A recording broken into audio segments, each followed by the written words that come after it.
Joining us now, White House Senior Counselor for Trade and Manufacturing, Peter Navarro. Welcome to Fox News Sunday. Great to be here with you, Shannon. Okay, so let's start with those auto tariffs. 25% tariff kicking in on foreign-made autos and the auto parts that end up in U.S. cars. Investopedia says this: if dealerships pass on the full cost to consumers, that would mean an additional to $5,000 to $15,000 on imported cars. And because parts that are imported and end up in U.S. cars, they could go up substantially, some estimates by thousands a car as well. You heard Lucas's reporting there where the president says he doesn't care if the prices go up on U.S. cars. So what's the message to the U.S. consumer? The message is that tariffs are tax cuts, tariffs are jobs, tariffs are national security, tariffs are great for America, tariffs will make America great again.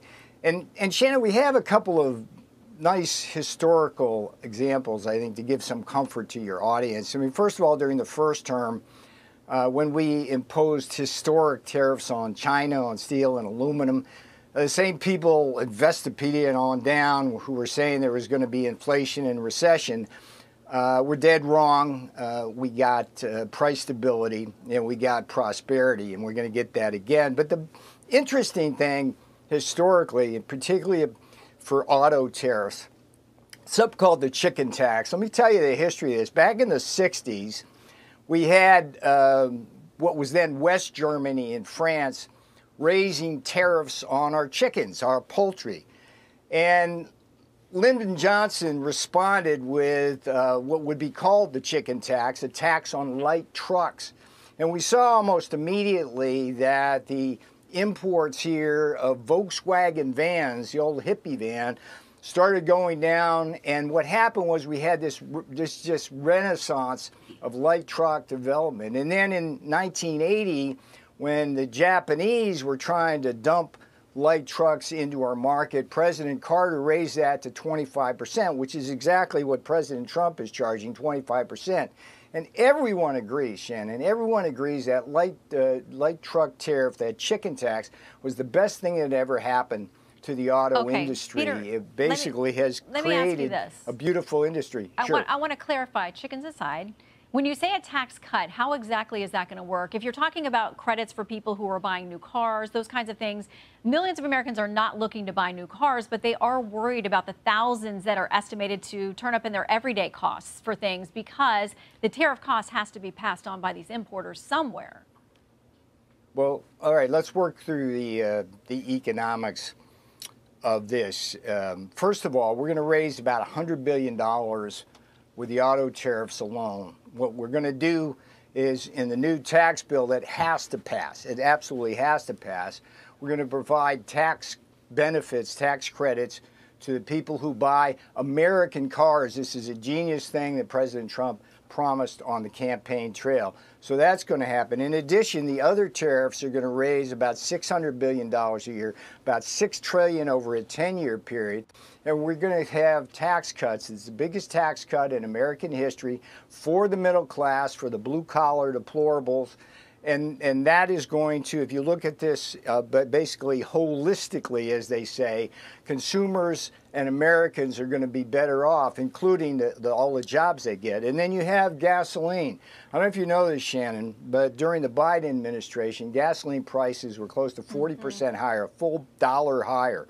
If you take a working family and you add that a dollar off, if we get our gas prices down, that's more than $1,000 in their pockets.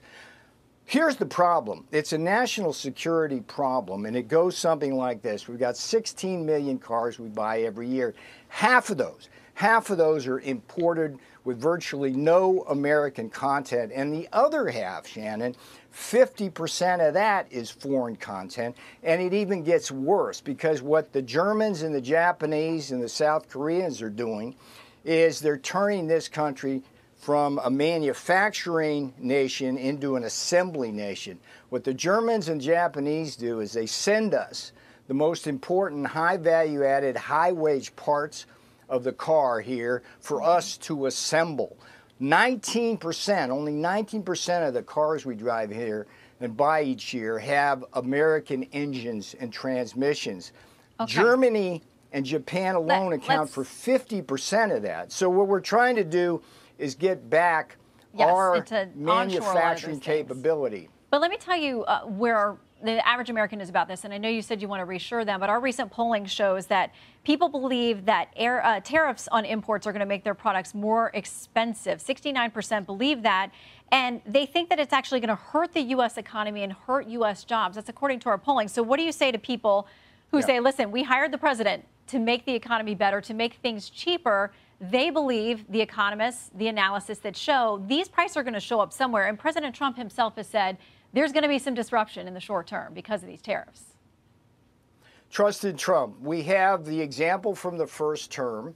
We know that we imposed historically high tariffs on China. We imposed aluminum and steel tariffs. We imposed on washing machines, on solar, and all we got out of that, Shannon, all we got out of that was prosperity and price stability. And the reason why we're not going to see inflation is because the foreigners are going to eat most of it. They have to. We're the biggest market in the world, Shannon, and they have to be here. They have to be here.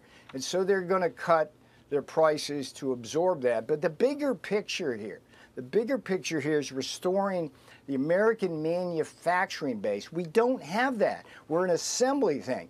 You remember, look, something called the arsenal democracy back in World War II. That was how we beat the Japanese and the Germans with our military might. When Patton went to Berlin, it was with trucks, jeeps, and tanks that were made in the auto plants of the Midwest. And right now, the only thing that looks like the Midwest back then is Mexico.